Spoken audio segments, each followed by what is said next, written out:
Olá, seja bem-vindo ao nosso podcast Saúde Ilimitada.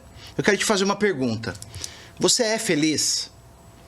O que a gente sabe é que a nossa saúde interfere a nossa felicidade e que pessoas que desfrutam de uma saúde melhor conseguem ser mais felizes. Você respondeu essa pergunta? Ficou com um pouco de dificuldade? Hoje nós vamos te ensinar 6 maneiras de como desenvolver a sua saúde e assim ser mais feliz. Nós somos do podcast Saúde Ilimitada, porque saúde é muito mais do que não ter doenças. Eu sou o Dr. Pavel, sou médico psiquiatra e estou aqui hoje com a doutora Daiane, que é médica nutróloga e também médica de família. Olá, pessoal! Sejam muito bem-vindos ao nosso podcast Saúde Ilimitada. É um prazerzão estar aqui com vocês e com o Pavel, que é o meu esposo também, além de meu colega de trabalho. É um prazer estar aqui com você, Pavel. Valeu, Dai, obrigado. Realmente é um prazer, né? Não são todas as pessoas que têm prazer de trabalhar com seus cônjuges, mas eu tenho, graças a Deus por isso. Sim, eu fico muito feliz de estar aqui com você, da gente poder compartilhar conhecimento com as pessoas que a gente gosta, né? Para a população em geral também, que tem muita dificuldade de ter uma qualidade de vida, de ter saúde, ter acesso a esse conteúdo de educação em saúde, né? E a gente está aqui para isso, para deixar mais acessível para você um conteúdo de saúde, de qualidade, para que você tenha muito mais saúde, muito mais qualidade de vida, né, Pavel? Que é o nosso maior objetivo aqui. Exatamente. O nosso objetivo é levar a saúde, conhecimento sobre saúde com uma linguagem simples, para que todos tenham acesso e consigam melhorar a sua vida, né? Verdade. E aí hoje o nosso tema são 6 pilares, 6 atitudes, 6 áreas da nossa vida que a gente precisa trabalhar se a gente quer desenvolver a nossa saúde e ter uma saúde plena, uma saúde melhor e realmente experimentar a felicidade. Queria que você começasse ficasse à vontade para a gente falar sobre esse assunto, Daiane. Vou me introduzir, então. Primeiro, eu queria falar que esses tópicos, eles não foram tirados da minha cabeça, né? Não foram criação da Daiane nem do Pavel. Esses tópicos, esses pilares, eles são baseados em evidências científicas. Então, você pode ficar tranquilo que eles já têm total respaldo aí da ciência para nossa saúde, para nossa qualidade de vida, né? Então, quais são os 6 pilares que a gente vai trabalhar aqui hoje nesse podcast? A gente vai trabalhar o pilar da alimentação, a gente vai trabalhar o pilar do exercício físico, do sono, que a gente já até fez um podcast sobre isso, depois você corre lá e dá uma assistida também nesse podcast. A gente vai falar sobre o controle do estresse, controle de tabaco e álcool, e os relacionamentos interpessoais, né? Os relacionamentos das pessoas com a comunidade, com os familiares, com os amigos. Esses são 6 pilares que a gente vai trabalhar hoje no podcast. E qual o pilar que você gostaria de começar hoje, Pavel? Da gente comentar aqui. Eu gostei do que você falou primeiro, que é sobre a alimentação. Legal. E que às vezes a gente se alimenta sem pensar sobre isso, come o que tem, ou tem dificuldade de comer o que não gosta. E aí eu acho que é um tema legal para a gente começar, a alimentação. É importante a gente falar de alimentação porque a população está ficando obesa, né? E se a gente for ver os dados estatísticos, 40%, 50% da população brasileira e mundial, 60% da população mundial já está com sobrepeso. E quais são as consequências desse aumento de peso para a população? Então, aumenta o risco aí de doenças cardiovasculares, de doenças crônicas, de câncer. Então, da pessoa ter um problema de diabetes, de ter um infarto, de ter um acidente vascular cerebral. Então, a gente tem que começar realmente a se preocupar com essas questões de saúde, que é um problema de saúde pública, né? Essa quantidade imensa de pessoas com sobrepeso e com obesidade. Né? Então, a gente tem que começar a se preocupar com isso. E também o que tem acontecido com a população? Aumento de consumo de industrializados, né? De alimentos ultraprocessados. Então, isso tudo tem causado esse aumento do peso na população.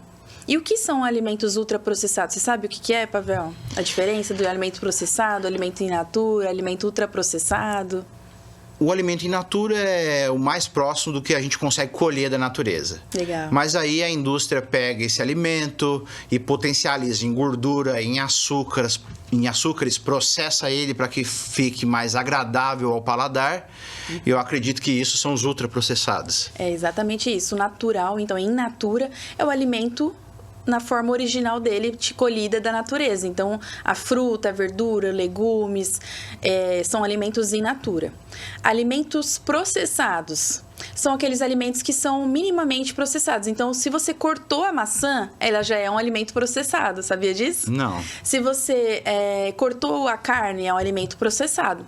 Agora, o que são alimentos ultraprocessados? E o processado, né, só uma curiosidade, a gente faz em casa também, o alimento processado. Então, se a gente pega ali um triturador para triturar um amendoim, para fazer uma farinha diferente, a gente está fazendo um alimento processado dentro de casa. E o alimento ultraprocessado é o que o Pavel já comentou, que são alimentos que são misturados, né? Então, não é um alimento puro ali, naquela produção, né?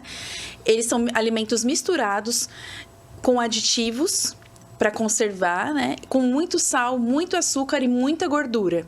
Então, se você pegar, por exemplo, a salsicha, que é um alimento ultraprocessado, é um alimento que tem restos de carne, restos de vísceras, restos de até unha de animal, né? Nuggets é um alimento ultraprocessado.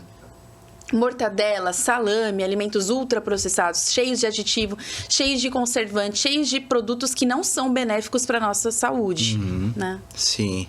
O que é legal a gente observar que, por exemplo, no Brasil, antigamente o problema era a desnutrição. Exato. Era o baixo peso. Mas aí o Brasil começou a se industrializar e hoje o problema maior que eu vejo, e a epidemiologia, né, que são os dados, demonstram que o baixo peso e a desnutrição não são mais o problema principal. Verdade. O problema principal agora é o oposto, né? Que é o sobrepeso e a obesidade. Sim. Então, uma alimentação rica em ultraprocessados, no trigo e açúcares, principalmente nas crianças, tirou elas de um polo, que é a desnutrição, e levou essas crianças para o outro polo, que é a obesidade e sobrepeso. Exatamente. E é interessante a gente comentar aqui que até as crianças, por exemplo, de populações indígenas, elas já estão apresentando obesidade, sobrepeso e obesidade. E os adultos já estão apresentando hipertensão, que era uma coisa que os índios não tinham. Né? Então, populações mais afastadas da comunidade, né, dos centros urbanos, elas estão também começando a ficar com pressão alta, diabetes, doenças que são mais comuns nos centros urbanos. Por que centros urbanos? Porque é onde a gente consome mais comida ultraprocessada. Por quê? Porque falta tempo para cozinhar. Às vezes as pessoas não têm mais tempo para aprender a cozinhar em casa, não tem tempo para comer em casa, sai cedo de casa, tem que almoçar fora, tem que comer em restaurante e acaba pedindo um iFood. Quando é à noite, tá cansado, não quer cozinhar, o que faz? Chama o iFood de novo. E aí, nisso, as pessoas estão aumentando o peso e o sobrepeso, né? Que é uma coisa realmente que virou uma epidemia mundial, né? É. Como que deve ser, então, a nossa alimentação? Como a gente deve pensar a nossa alimentação visando melhorar a nossa saúde? Já que a gente viu que não deve ser feito, que são os ultraprocessados. Então, a gente tem que usar aquela máxima: desembrulhe menos, descasque mais. Então, vamos deixar de comprar tantos ultraprocessados e vamos começar a comer comida de verdade, né? O brasileiro tem essa fala aí. Vamos comer comida de verdade. E é a mais pura realidade. A gente precisa voltar a comer comida de verdade, a comer comida feita em casa, com condimentos feitos em casa. Por quê? Até falo para as mãezinhas, né? Que eu também atendo nutrologia infantil. E eu falo para as mães: a criança, ela não precisa deixar de comer açúcar. A gente não quer transformar nenhum alimento em vilão aqui. A questão não é essa: o pão é o vilão, o açúcar é o vilão, a farinha branca é o vilão. Não é essa a questão. A questão é: quanto de açúcar ela está consumindo naquele alimento? Dentro de casa, a gente consegue ter um controle muito maior da quantidade de açúcares, da quantidade de óleo que está sendo utilizado na alimentação. É essa a questão, né, dos ultraprocessados, dos alimentos feitos em casa. Então, a primeira coisa que eu acho que as pessoas precisam voltar a fazer é se alimentar dentro de casa. E até já tem pesquisa sobre isso. Fizeram uma pesquisa nos Estados Unidos para alguns pacientes idosos que não cozinhavam mais em casa, porque o idoso realmente tem uma dificuldade maior de preparar o alimento. Porque preparar o alimento demanda de planejamento, do cognitivo, né? Da saúde cognitiva. Então, demanda de planejamento, de memória, de atenção, porque se você deixar aquele alimento no fogão e sair para ir estender uma roupa, o alimento vai queimar. Então, o que eles fizeram? Eles começaram a entregar comida para esses pacientes. E aí, o que eles notaram? Que houve redução no número de internação desses pacientes. E os pacientes que precisaram ficar internados, eles tiveram menor dias de internação. Então, o paciente que não recebia alimentação em casa, então consumia ultraprocessados, né, e fast food, esses pacientes ficavam mais tempo internados e eram internados mais vezes. E os pacientes que consumiam uma comida natural, feita mesmo ali por um restaurante, mas comida natural, eles ficavam menos tempo internados, porque precisavam ficar internados, tudo bem. Mas eles ficavam menos tempo no hospital e iam menos vezes para essas internações. Então, olha que interessante. Você, às vezes, ter um lugar para você pedir comida de forma que você conheça a produção dessa alimentação. E que não seja fast food, né? Que não seja fast food. O que é fast food? É aquela comida preparada rápida. Então, é o semi-pronto. É o hambúrguer que já tá frito, né? Semi-frito. E aí, você só coloca na frigideira para terminar de fritar. É a batata frita que já tá frita. Já tem gordura. Então, não é uma comida natural. Muitas mães pensam isso. Sim. Elas compram, mas eu compro batata frita no mercado. Mas essa batata frita, ela já está frita. Então, ela não é natural. Ela já está ultraprocessada, né? E tem outros aditivos ali também que vão fazer mal para a saúde da criança e da família no geral. Sim. Então, se você for fazer uma batata frita, o que eu oriento? Pica a batata em casa e coloca no air fryer ou no forno. É melhor do que você fazer uma fritura por imersão. O que é uma fritura por imersão? É você colocar aquela quantidade de óleo na frigideira para o alimento ficar imerso. Né? Então, não faça isso. Isso daqui é um veneno para a sua saúde. Prefira. Não que o air fryer seja 100% saudável, não é isso que eu quero dizer. Mas prefira fazer a alimentação frita, né? Para ficar crocante no air fryer. Ou no forno. No forno é muito melhor do que você fazer numa fritura por imersão. Então, a primeira dica, fazer alimento dentro de casa. Aí, como que a gente vai organizar, então, a vida? Mas eu trabalho fora, eu não tenho tempo para cozinhar. Então, reserve um momento do seu final de semana para você fazer a comida da semana. E aí, você consegue deixar essa alimentação no congelador. Congela a alimentação. Aí, todo dia, você vai ter ali a sua marmita pronta já, a sua comida natural, feita em casa, que é muito mais gostoso e muito mais saudável. Legal. Então, é se preparar, né? A gente não pode deixar, o que eu vou comer hoje... E às vezes falta opção ou não preparou, então a gente acaba recorrendo aos lanches, ao fast food. Exatamente. O certo é então a gente se planejar semanalmente para a nossa alimentação. Exatamente. E a maioria dos pacientes que vêm com sobrepeso e obesidade no meu consultório, eles têm essa dificuldade. Né? Então, doutora, eu não sei cozinhar. Ou, minha mãe que cozinha e ela cozinha do jeito que ela gosta. Ou, eu não tenho tempo, eu trabalho fora. Então, assim, você vai tendo que arrumar estratégias para você fazer essa alimentação dentro de casa. Porque, como eu já disse, é muito melhor você comer uma comida feita em casa, que você sabe o que tem nessa comida, do que você pedir uma comida de fast food, ou até mesmo num restaurante que você não sabe a procedência dos alimentos, você não sabe o que eles utilizaram, se tem salitro ali, né? A quantidade de gordura, a quantidade de açúcar que é feito naqueles alimentos. É muito melhor você consumir alimentos feitos em casa. Entendi. Então, a primeira dica da alimentação é essa. E a descasque mais, né? Então, comer alimento in natura. É muito melhor do que você comer alimento ultraprocessado, que você tem que abrir uma embalagem para comer. Então, para criança, vamos lá, dar uma dica para as mães aí. Evitar para as crianças danoninho, né? É um alimento... Na verdade, não deveria nem ser considerado um alimento. Nossa. Tão misturado que é esse tipo de alimento, né? Salgadinhos, né? Não vou nem falar marcas aqui, mas salgadinho. Abrir o saquinho é um salgadinho, né? Bolacha recheada é muito gordurosa, tem muito açúcar. Bisnaguinha, as mães acham que bisnaguinha é saudável. Bisnaguinha não é saudável, tem mais de um copo, tem quase um copo de açúcar numa bisnaguinha. Então, olha a quantidade de açúcar que tá ali, né, imprensado naquela bisnaguinha. É um veneno também para as crianças. E tem outros alimentos que a gente vai comentando durante nossa conversa aqui. Uma coisa que eu prestei atenção no que você falou, Daiane, é a alimentação da família, da casa. Legal. Né? Porque é difícil a gente mudar a alimentação, por exemplo, da criança, se os pais não se alimentam bem. O que você pode falar a respeito disso, sobre a alimentação da casa, da família, onde todos têm que melhorar a alimentação? E aí a gente vai para mais uma máxima. O exemplo arrasta, né? Como é que era aquela frase inteira? Eu não lembro agora, mas tem uma frase até que meu pai usava muito na infância, que ele falava assim, ó, faz o que eu falo, mas não faz o que eu faço. Por quê? Porque o que ele fazia não era tão certo assim. Então ele falava, faz o que eu mando, mas não faz o que eu faço. O ideal seria, então, você falar para a criança, faz o que eu faço. Né? Porque o exemplo, ele arrasta, realmente, é verdade.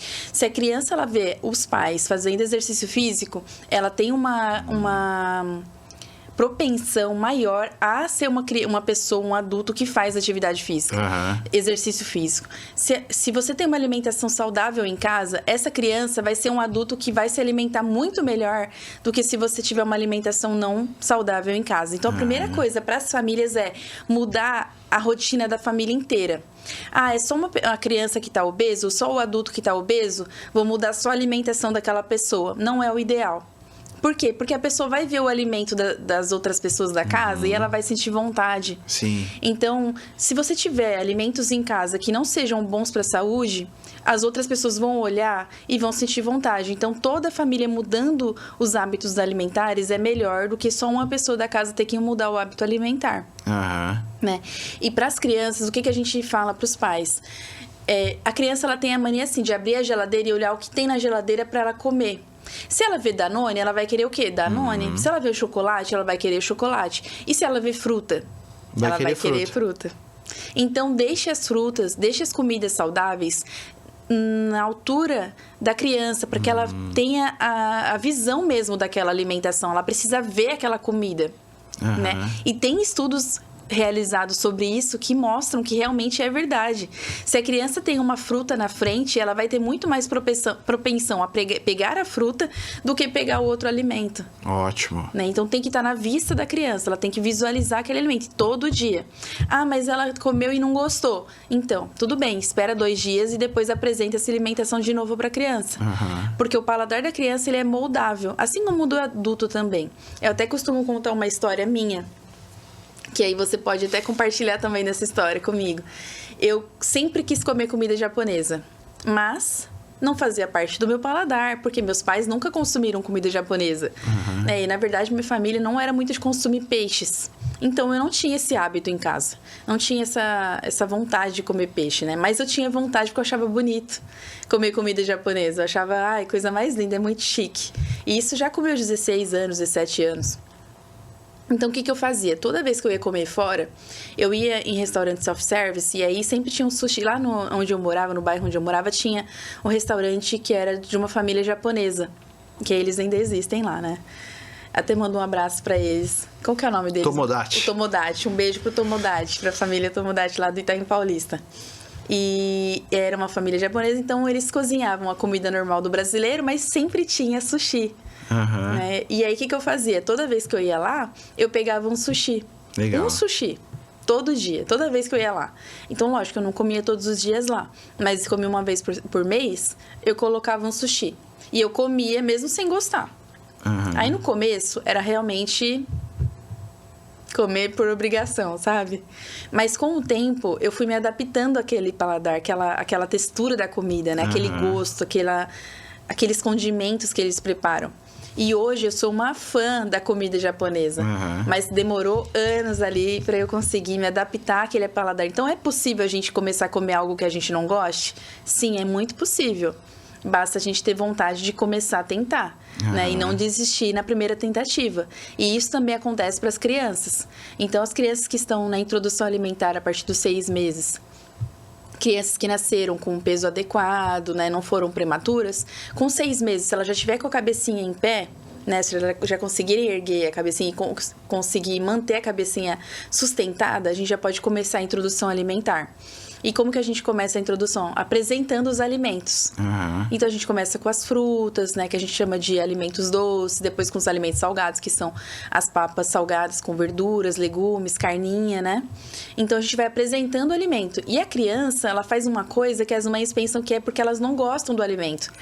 Mas não é isso. É que, na verdade, ela não está acostumada a mastigar a comida. Então, elas cospem a comida, elas cospem. As mães acham que elas não estão gostando. E não é por isso.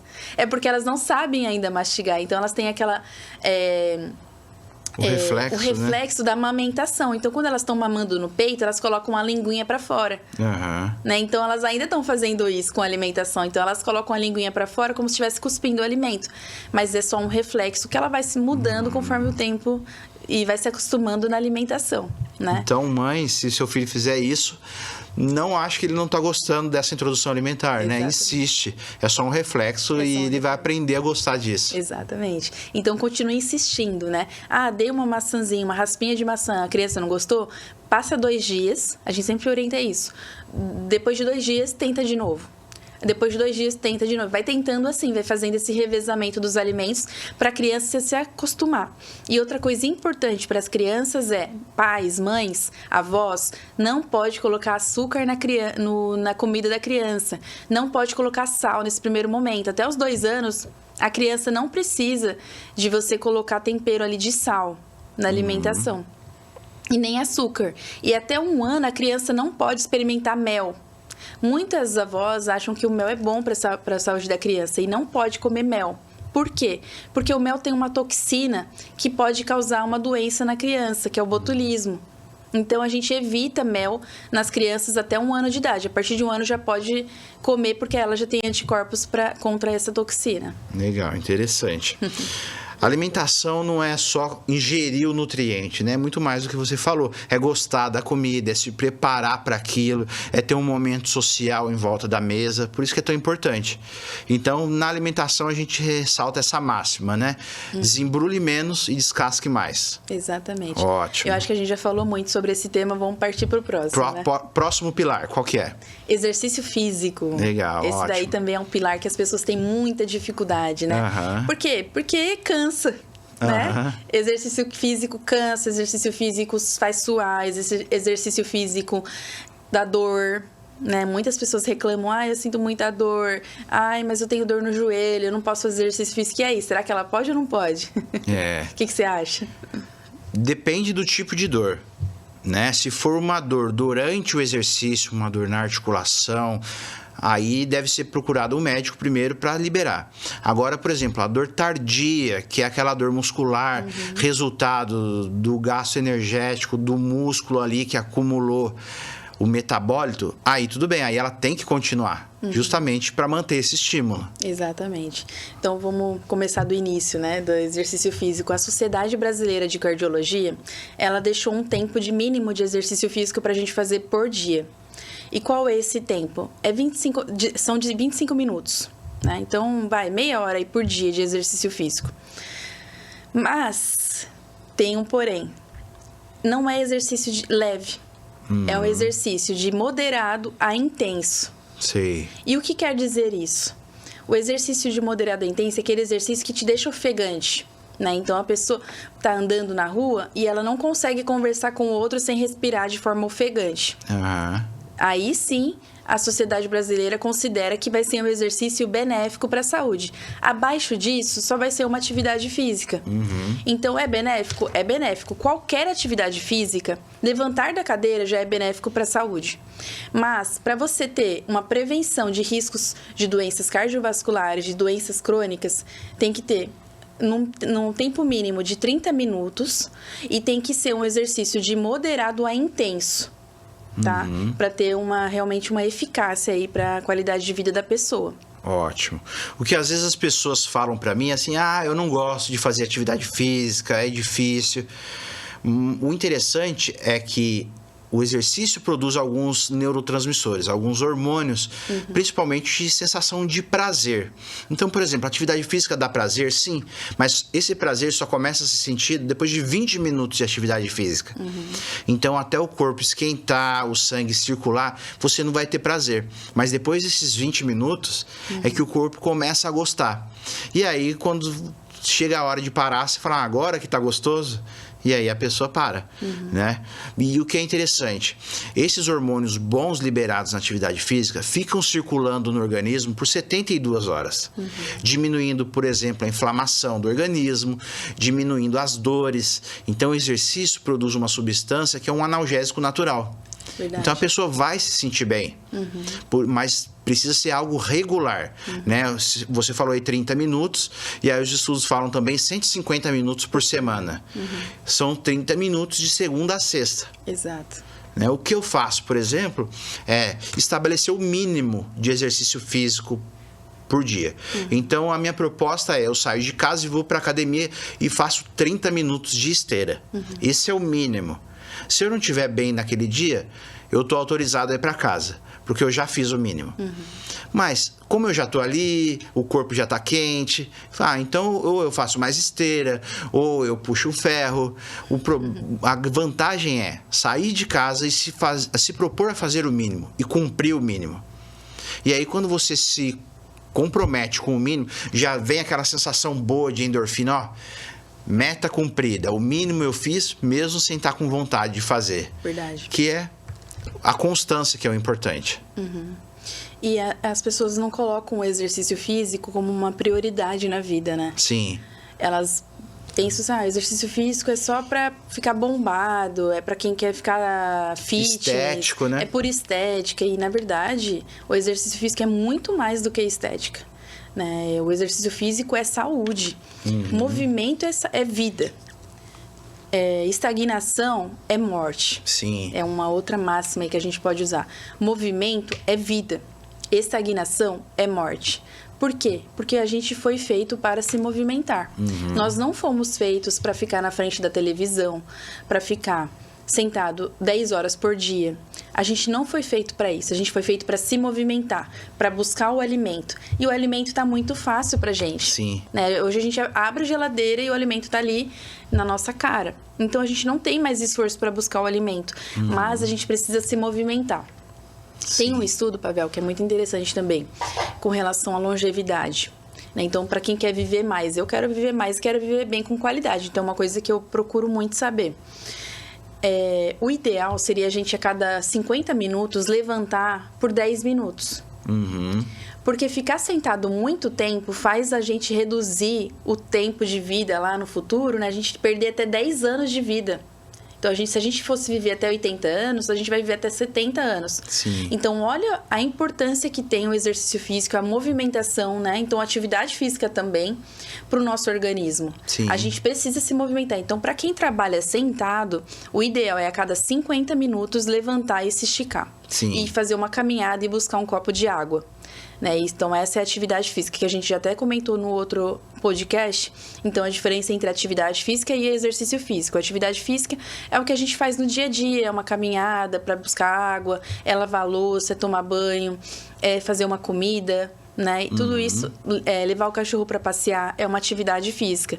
O exercício físico é algo que a gente faz de forma regular, que tem uma frequência, uma progressão, né? Sim. Então, tem toda uma estrutura aí para fazer o exercício físico. Legal. Né? Então, a gente tem que se diferenciar. Por quê? Porque você ir buscar água no filtro é uma atividade física. Contabiliza como atividade, mas não contabiliza como exercício físico para prevenção. Ótimo. Né? É interessante a gente comentar sobre isso. Eu gosto de realçar também que atividade física, exercício físico não é bom só para a saúde do teu corpo em si, mas também, puxando a sardinha para o meu lado, é ótimo para a saúde mental. Né? Aumenta o fluxo de sangue no cérebro, fazendo com que a pessoa fique mais criativa, mais produtiva, mais concentrada. Verdade. Diminui os níveis de ansiedade e de depressão. Exercício físico é tão importante que, para uma depressão leve ou moderada, ela tem o mesmo efeito que a medicação. Então, a gente não precisa, em depressão leve e moderada, tratar necessariamente com medicação. Mas se a pessoa se propor e conseguir fazer atividade física, ela já vai conseguir melhorar muito isso. Eu estava pensando numa coisa enquanto você falava isso. Muitas pessoas buscam, até tem filmes sobre isso, né? Sobre o elixir da juventude. Então, tinha deuses gregos que falavam sobre o elixir da juventude. Se a gente quiser buscar um elixir da juventude, e se alguém me perguntar no consultório, doutora, me fala um elixir da juventude, eu acho que eu vou falar isso. É o exercício físico. O exercício físico é um elixir da juventude. Por que eu quero dizer isso? Porque é o exercício físico que vai deixar com que o seu corpo se torne torneado, né? Então, seus músculos, eles vão ser mais fortes. A musculatura forte, ela te dá mais vida, te dá mais vigor. A musculatura forte, olha só que interessante. O exercício físico, então, o exercício de perna, por exemplo, ele pode ajudar as pessoas a prevenirem a demência de Alzheimer. Nossa. Então, olha só a importância do exercício físico. Sim. É realmente um elixir da juventude, não é mesmo? Então, o primeiro pilar é alimentação, o segundo pilar, atividade física. E qual é o terceiro pilar, na sua opinião? O terceiro pilar é o sono, que é muito importante. Eu sei que você tem uma gama aí de conhecimento sobre o sono, porque faz parte da sua especialidade, né, Pavel? A gente fez até um podcast sobre sono. Sim. Convido você a... Se você não viu ainda, assista esse podcast sobre sono, vai te ajudar bastante. Verdade. O sono é fundamental, a gente viu, ajuda na concentração, no foco, no aprendizado, na memória, restaura o cérebro, libera hormônios do crescimento, restaura a musculatura. Então, uma vida que busca ser saudável precisa dormir bem. O sono é vital. Assim como se alimentar, respirar, o sono é vital. Se você não dorme bem, você não vai viver bem. E a falta de sono também diminui o tempo de vida. Sim, né? Exatamente. E outras coisas mais que a gente comentou lá no outro podcast e eu te convido para assistir. Então, nem vamos falar muito sobre sono. Sim. Vou convidar o pessoal para assistir o podcast que a gente fez sobre qualidade do sono. Assiste lá que vocês vão gostar. Isso aí. Então, o terceiro pilar é o sono. Isso. O quarto pilar, qual que é, Daiane? O quarto pilar é o controle do estresse. Ótimo. Como que a gente faz isso? Bom, primeiro a gente precisa entender o que é estresse. O que são fatores estressantes. Então, é tudo aquilo que vai deixar o seu corpo em estado de alerta de forma não saudável. Porque estar em estado de alerta faz parte da nossa fisiologia. Sim. A gente, por exemplo, se a gente está na rua, andando na rua, e aí a gente vê uma pessoa que a gente acha suspeito, a gente vai e atravessa a rua, né? A gente está em estado de alerta, né? Só que se a gente fica em estado de alerta muito exacerbado, isso pode ser um estresse, né? E aí pode causar alguns problemas para a saúde. Libera alguns hormônios, né? Algumas substâncias que fazem mal para nossa saúde. Então, a gente tem que fazer o controle do estresse. Então, por exemplo, o trânsito é um fator que causa estresse. A falta de sono causa estresse. Trabalho, muitas vezes, pode causar estresse. Excesso de trabalho. Então, a sobrecarga das mulheres, que a mulher tem muito mais do que uma função, né? Ela tem 10 mil funções para fazer. O pessoal fica chamando a mulher de polvo, porque tem várias funções, tem várias mãozinhas ali de função. Eu não concordo com essa visão de que a mulher tem que fazer... Ela é 1001 utilidades, né? Isso tem trazido uma sobrecarga intensa sobre a mulher. Então, a mulher tem que ser uma ótima trabalhadora, a mulher tem que ser uma profissional excelente, tem que ser uma mãe excelente, tem que ser uma esposa excelente. Eu concordo que a gente tem que ser excelente em tudo que a gente faça. Mas se a gente coloca esse peso sobre a mulher, de que ela tem que ser boa em tudo... Na verdade, o que a gente está gerando é um estresse para essa mãe. De que, eu não tô dando conta de tudo. Sim. Então, eu não sou boa o suficiente. Então, a autoestima da mulher tá ficando, né, depreciada por causa disso. Então, não é uma questão legal. Eu gosto de falar assim, você quer ser uma boa profissional? Seja uma boa profissional. Né? Sim. E aí, e vai distribuindo isso. Não precisa também achar que o peso do mundo está sobre as suas costas. Sim. Né? Então, vamos distribuir isso melhor. Então, o excesso de trabalho pode ser realmente um fator estressante. Uma doença, a pessoa está passando por um problema de saúde, pode ser um fator estressante, né? Que causa prejuízos para a saúde. Então, tudo isso são estressores. E como que a gente faz, então, para controlar o estresse? Aí a gente pode usar algumas ferramentas. Uma delas é a terapia. Né? Então, você ir para um psicólogo, fazer terapia. Eu gosto muito da terapia cognitivo-comportamental, porque é uma terapia que tem bastante embasamento científico, já tem bastante resultados, né? Sim. O que é legal de terapia é que o pessoal fala assim, eu não faço terapia, mas eu surfo. E o surf é minha terapia. Eu não faço terapia, mas eu saio para os amigos para tomar minha cervejinha. É a minha terapia. Não é terapia tudo isso. O surf pode ser terapêutico. A conversa com os amigos pode ser terapêutico, mas não é terapia. Né? Eles não têm a técnica necessária para te ajudar a se desenvolver, a resolver aquele problema. Claro, tudo isso ajuda, é uma somatória de fatores que geram bem-estar para você. Mas falar que não faz terapia por causa disso é um erro. Então, se você quer ajudar a melhorar o estresse do dia a dia, a terapia é uma ótima coisa que você pode fazer, aderir à terapia, procurar um psicólogo, né? Então, a terapia tem que ser feita por um psicólogo. E aí eu compartilho com você, eu gosto bastante da terapia cognitivo-comportamental, que é uma técnica, uma ferramenta que vai ensinar a pessoa a mudar sua rotina, a formas de respirar melhor, coisas práticas que ela consegue ajudar, se ela aplicar, a ter uma vida menos estressante. É isso mesmo.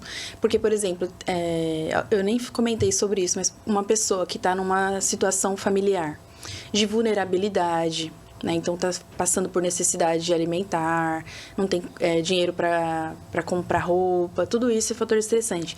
E violência doméstica também é um fator estressante.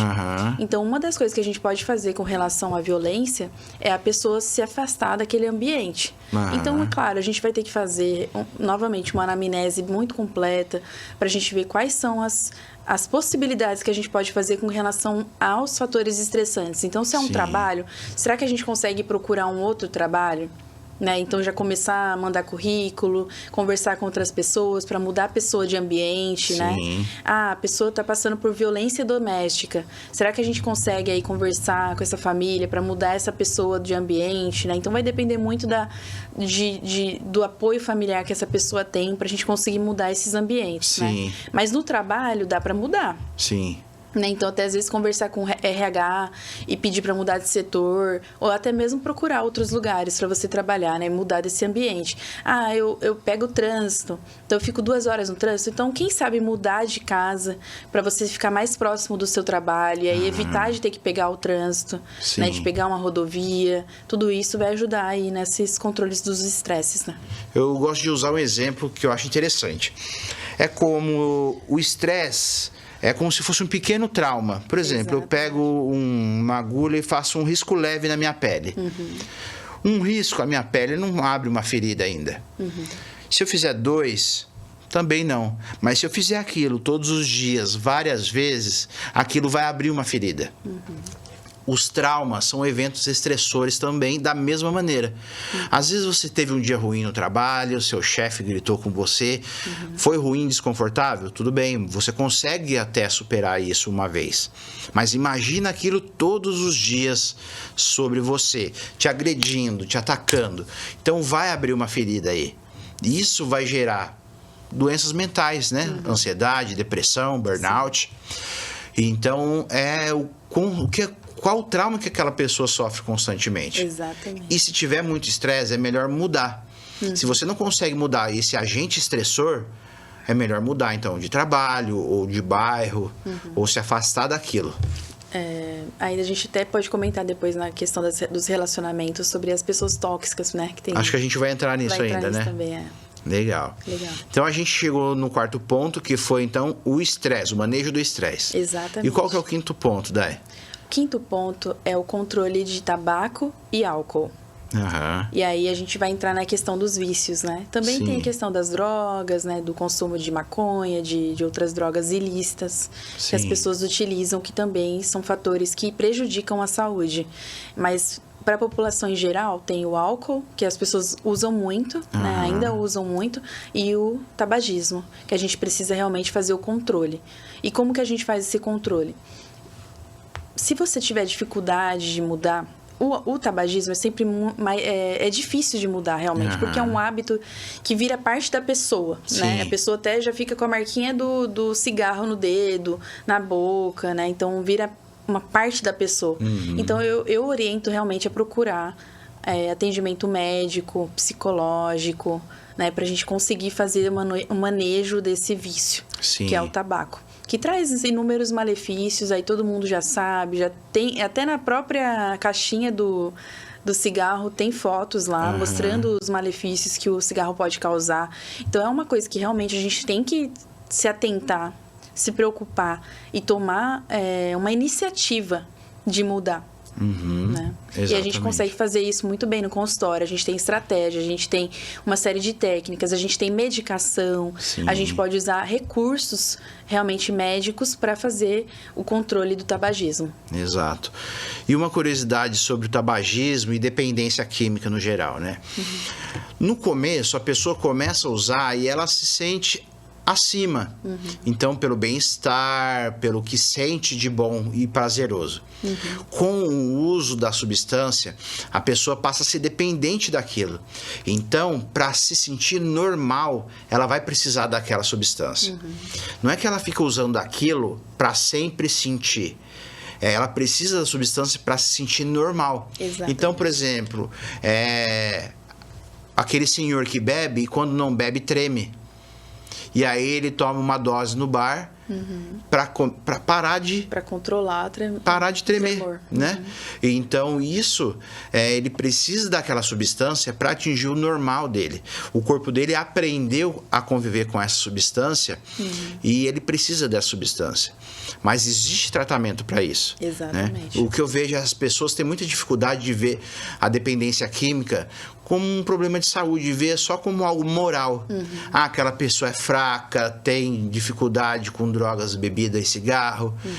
E quando a gente vê isso, a gente afasta essa pessoa de buscar tratamento, de buscar ajuda. Verdade. Mas se a gente vê como um problema de saúde, a gente consegue indicar um bom psicólogo, um bom psiquiatra, ajudar essa pessoa a sair. Sim. Então, mudar os hábitos de vida e mudar a nossa forma como a gente vê a dependência química também. Eu acho importante para ajudar essas pessoas.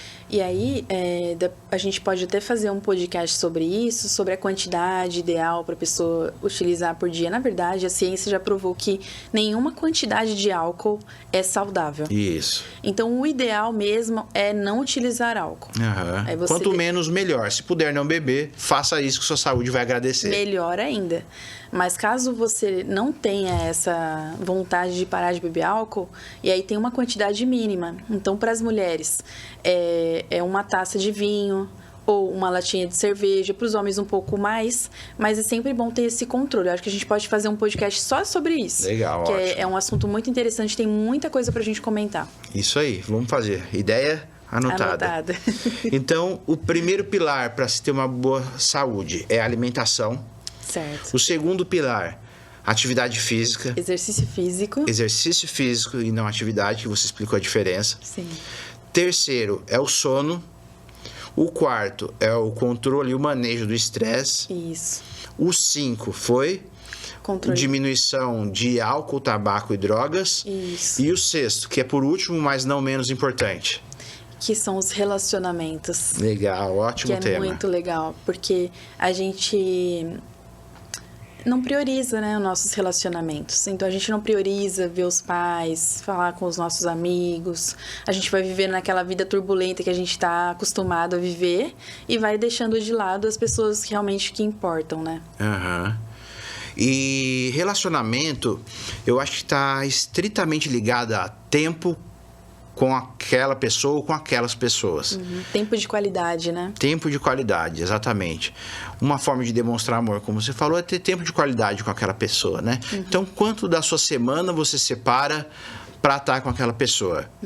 Com o seu filho, com o seu pai, com a sua mãe, com o seu cônjuge, sua esposa, quem seja. Na sua igreja, na comunidade, fazendo um esporte. Sim. Né? Tudo isso também faz parte dos relacionamentos. E a gente precisa realmente estar com foco nisso. Por quê? Porque com o passar dos anos, com o envelhecimento, a gente tem a tendência de diminuir o nosso ciclo de amizades, ciclo de amigos. Então, a gente vai diminuindo até os nossos relacionamentos com os familiares. Até porque, com o envelhecimento, a gente vai perdendo algumas pessoas da família, né? Então, a gente precisa se atentar a isso, a ter realmente uma rede de apoio que você consiga realmente se apoiar. Né? Então, ter lá uma comunidade de fé, uma igreja, um lugar onde você possa compartilhar os seus anseios, os seus medos, os seus sonhos, para ter pessoas para te apoiar. Isso faz total diferença para a saúde. Você falou aí de um conceito interessante, né? Rede de apoio. Na psiquiatria isso é muito importante. Quem tem uma rede de apoio boa tem melhor prognóstico. O que é? Tem mais chance de se dar bem no tratamento. Verdade. Então, por exemplo, a pessoa mora sozinha na cidade, não tem amigos, ainda não tem família. O que eu oriento? Procura uma igreja, procura a sociedade dos amigos de bairro, procura um clube de leitura, um clube de xadrez, uma aula de dança. O importante é ela estar em contato com outras pessoas. Verdade. Os seres humanos, né, são seres gregários. O que eu gosto de falar isso? São seres que gostam de estar juntos, aglutinados.